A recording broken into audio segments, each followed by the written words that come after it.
Hello all, good morning. Welcome to Kerala stock market guide. അപ്പോൾ ഇന്നത്തെ pre market സെഷനിലേക്ക് എല്ലാവർക്കും സ്വാഗതം.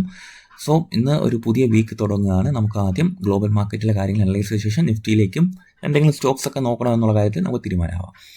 അപ്പോൾ നമ്മളിവിടെ നോക്കുകയാണെങ്കിൽ Dow Jones future slightly positively trade ചെയ്യുകയാണ്. ബട്ട് S&P 500 ആൻഡ് നാസ്ഡാക്കിൻ്റെ ക്ലോസിംഗ് നെഗറ്റീവിലായിരുന്നു. യൂറോപ്യൻ മാർക്കറ്റ്സ് ടോട്ടലി നെഗറ്റീവ് ക്ലോസിംഗിലാണ് വെള്ളിയാഴ്ച ട്രേഡ് ക്ലോസ് ചെയ്തിരിക്കുന്നത്. നമ്മുടെ ഗിഫ്റ്റ് നിഫ്റ്റി നമ്മുടെ ഇമ്പോർട്ടൻറ്റ് ഇൻഡെക്സ് ആണ് ഗിഫ്റ്റ് നിഫ്റ്റി നോക്കുകയാണെങ്കിൽ നിലവിൽ 312 പോയിന്റ്സ് ഡൗൺ സൈഡ് ട്രേഡ് ചെയ്യുകയാണ്. സോ ഒബ്വിയസ്ലി നമ്മളൊരു ഗ്യാപ് ഡൗൺ ഓപ്പണിംഗിലേക്കാണ് നമ്മുടെ ഇന്ത്യൻ മാർക്കറ്റ് പോകുന്നത്. 250 to 300 പോയിന്റ്സിൻ്റെ മിനിമം ഗ്യാപ് ഡൗൺ നമുക്ക് ഗിഫ്റ്റ് നിഫ്റ്റിയിലും പ്രതീക്ഷിക്കാൻ തോന്നുന്നു. കണ്ടിന്യൂസ് സെല്ലിംഗ് പ്രഷർ മാർക്കറ്റിനെ പിടിച്ചുലയ്ക്കുകയാണെന്നുള്ള കാര്യം നമുക്ക് മനസ്സിലാവുന്നുണ്ട്. അപ്പോൾ ജാപ്പനീസ് മാർക്കറ്റ്സും നെഗറ്റീവ്ലി ട്രേഡ് ചെയ്യുന്ന Straits Times, Hang Seng, Taiwan weighted totally Asian മാർക്കറ്റ്സിൽ ഒരു സെല്ലിംഗ് പ്രഷർ നേടുന്നതായിട്ട് നമുക്ക് ഗ്ലോബൽ ഇൻഡെക്സുകൾ നോക്കുമ്പോഴത്തേക്ക് മനസ്സിലാവുന്നുണ്ട്. സോ ഗിഫ്റ്റ് നിഫ്റ്റിയുടെ കാര്യത്തിൽ നമുക്ക് തീരുമാനമായിട്ടുണ്ട്. ആൻഡ് നിഫ്റ്റിയിൽ ഞാൻ ശനിയാഴ്ചത്തെ നമ്മുടെ ഇന്നലത്തെ വീക്കെൻഡ് വീഡിയോയിൽ പറഞ്ഞിട്ടുണ്ടായിരുന്നു ഞാൻ ബേറിഷ് ആണെന്നും ആൻഡ് മിനിമം ഒരു 4 to 5 to 6% മൂവ്മെൻറ്റ് ഇനിയും പോസിബിലിറ്റി ഉണ്ടെന്നുള്ളൊരു കാര്യം ഞാൻ നിങ്ങളോട് സൂചിപ്പിച്ചിട്ടുണ്ടായിരുന്നു അല്ലേ.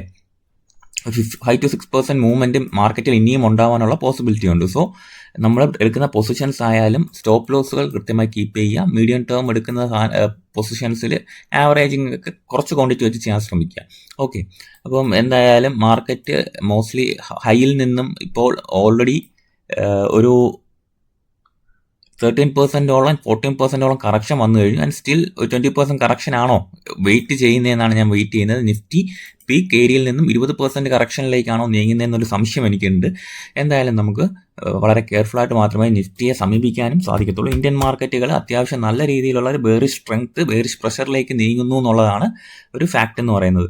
ഇപ്പം മാർക്കറ്റ് ഇന്നിപ്പം ഡൗൺ സൈഡ് ആയിരിക്കും വരുന്നത്. ആൻഡ് ഇന്ന് ഈ ഒരു ഏരിയ ഉണ്ടല്ലോ, ഈ ഡൗൺ സൈഡ് വന്നിട്ട് മാർക്കറ്റ് ഈ ഒരു ഏരിയ 22,920 എന്നുള്ളൊരു സോൺ ബ്രേക്ക് ചെയ്ത് അപ്പ് സൈഡ് പോയാൽ മാത്രമേ ഒരു ബുള്ളിഷ് വ്യൂവിലേക്ക് താൽക്കാലികമായിട്ടെങ്കിലും പോകേണ്ടതായിട്ടുള്ള ആവശ്യമുള്ളൂ. ഇപ്പോഴത്തെ നിലവിലെ അവസ്ഥയിൽ മാർക്കറ്റിൽ അടുത്തിന് പ്രതീക്ഷിക്കാവുന്ന ഒരു ഏരിയ, ഒരു സ്ട്രക്ചറലി നമുക്ക് ഇത്തിരി സപ്പോർട്ട് പ്രതീക്ഷിക്കാവുന്ന ഏരിയ 22,690 ആയിരിക്കും. ആൻഡ് അതും ബ്രേക്ക് ചെയ്യുകയാണെങ്കിൽ 22,430. അപ്പോൾ ഈ ഒരു 3 ഏരിയാസ് ഞാൻ മാർക്ക് ചെയ്തിട്ടുണ്ട്. ഈ ഒരു ഏരിയകളിലെ മാർക്കറ്റിൻ്റെ പെർഫോമൻസ് എങ്ങനെയാണെന്നൊന്ന് നോക്കാം. അപ്പോൾ ഈ ഒരു ഏരിയ ബ്രേക്ക് താഴെ വരുവാണെങ്കിൽ 600 പോയിന്റ്സ് ഡൗൺ സൈഡ് വരെയുള്ള ഏരിയാസിലെ സപ്പോർട്ട് ഞാൻ മാർക്ക് ചെയ്തിട്ടുണ്ട്. 22,430 ആൻഡ് 22,690 ആൻഡ് 22,940. ഈ ഒരു ഏരിയാസിൽ മാർക്കറ്റ് എങ്ങനെ റിയാക്ട് ചെയ്യുന്നു എന്നത് നോക്കിയായിരിക്കും ഞാൻ ഇന്നത്തെ ഒരു ട്രേഡിംഗ് ഡിസിഷൻസ് എടുക്കുക. അപ്പോൾ എന്തായാലും ഗ്യാപ് ഡൗൺ എന്നുള്ളൊരു കൺസെപ്റ്റിലും ഒരു സെല്ലിംഗ് പ്രഷർ നേടുന്നു എന്നുള്ള കൺസെപ്റ്റിൽ മാത്രം മാർക്കറ്റിനെ സമീപിക്കുന്നതായിരിക്കും താൽക്കാലികമായെങ്കിലും നമുക്ക് നല്ലത്. മാർക്കറ്റിൽ അത്രയ്ക്ക് ഒരു സെല്ലിംഗ് പ്രഷർ നേടുന്നത് തന്നെ ഗ്ലോബലി ഉള്ള ഇസ്രായേൽ കോൺഫ്ലിക്റ്റും അതിനെ സംബന്ധിച്ച് ഹോർമോസ് കടലിടുക്കുകളിൽ കൂടെ എണ്ണ അല്ലെങ്കിൽ അങ്ങനത്തെ ഗുഡ്സ് എത്തുന്നില്ല എന്നുള്ളതും മാർക്കറ്റിനെ ഒരു ആശങ്കപ്പെടുത്തുന്ന സിറ്റുവേഷനിലേക്ക് കൊണ്ടുപോകുന്നുണ്ട്. സോ യുദ്ധം എന്ന് അവസാനിക്കട്ടെ. എന്തായാലും നമ്മുടെ മാർക്കറ്റ് എന്ന് പറയുന്നത് എവിടെ എന്ത് സംഭവിച്ചാലും ഒരു സെല്ലിംഗ് പ്രഷർ നേടുന്ന ഒരു മാർക്കറ്റാണ്. അറിയാം, എന്തൊക്കെ സ്ട്രെങ്ത് ഉണ്ടെന്ന് പറഞ്ഞാലും എവിടെയെങ്കിലും ഗ്ലോബലി ചെറിയൊരു ഇഷ്യൂ ഉണ്ടെന്ന് കണ്ടു കഴിഞ്ഞാൽ ഇന്ത്യയിലെ ഇൻവെസ്റ്റേഴ്സ് പാനിക്കാവും. സോ നമുക്ക് എന്തായാലും ഒന്ന് വെയിറ്റ് ചെയ്യാം. വളരെ കോഷ്യസ് ആയിട്ട് മാത്രം മുൻപോട്ട് പോകുന്നതായിരിക്കും. ഇന്നത്തെ ദിവസം ബെറ്റർ എന്ന് പറയുന്നത്, പ്രത്യേകിച്ച് ന്യൂസ് ഉണ്ടോ എന്ന് ചോദിച്ചാൽ HDFC ബാങ്കിൻ്റെ ന്യൂസ് എല്ലാവരും അറിഞ്ഞായിരിക്കും. ചെയർമാൻ അദാനു ചക്രവർത്തി റിസൈൻ ചെയ്തിട്ടുണ്ടായിരുന്നു. അതിനെ സംബന്ധിച്ച് HDFC ബാങ്കിൽ കുറേ പ്രശ്നങ്ങളൊക്കെ നിൽക്കുന്നു എന്നുള്ള രീതിയിലുള്ള റൂമേഴ്സൊക്കെ വന്നു. ആൻഡ് റിസർവ് ബാങ്ക് എന്തായാലും ക്ലാരിഫൈ ചെയ്തിട്ടുണ്ട്.